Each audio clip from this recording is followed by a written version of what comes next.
That's a great question. So in fact, we have seen worked closely with Adam and CIMB for a while now, and therefore we have been a very intrinsic part of this journey. We've understood their vision, and obviously a lot of what Adam says and his vision and what the team tries to achieve is sort of very much aligned with our technology and what we are trying to do as well. So to that extent, it was a sort of a good fit. And the way we have tried to sort of help CIMB is, again, if you go back to the framework that I used before, the first step is to really bring together sources of data in one place. So in this case, I can clearly call out 3 different sources of data.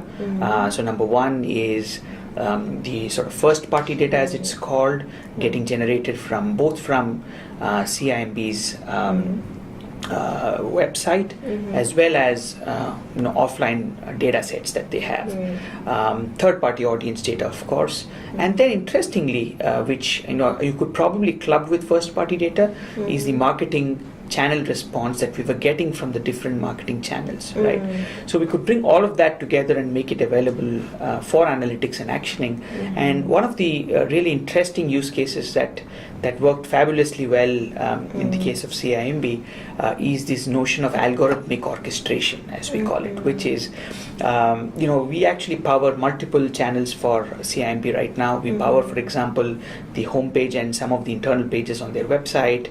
We power a technology called browser push notifications. We also run programmatic campaigns as well as some Facebook campaigns. And so when you think of a marketing segment, and let's say there are 100,000 users in that segment, the traditional way of really driving journeys, as it's called within that segment, is to take that 100,000 and maybe send them an email, wait 24 hours, and then maybe send them an SMS or send them a browser push.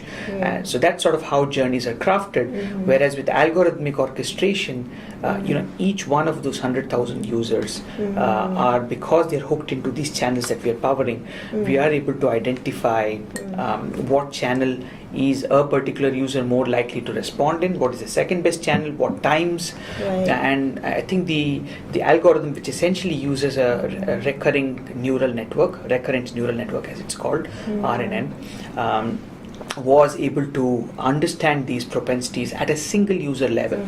So as opposed to a journey that takes the entire segment along with it, in this case, the moment the segment is launched, you can imagine 100,000 journeys exploding out and each user really getting taken on their own journey. It's very fascinating for us to apply this, especially in CIMB's context, not least because of, as Adam also pointed out, the amount of data that we had. And that made it really very, very fascinating for us. And the results, again, we did very structured segment A/B tests. So we, and I think Adam is also a fan of that. And we were able to prove very meaningful lift, both in terms of engagement as well as in terms of conversions measured in the form of lead submissions, as it's called.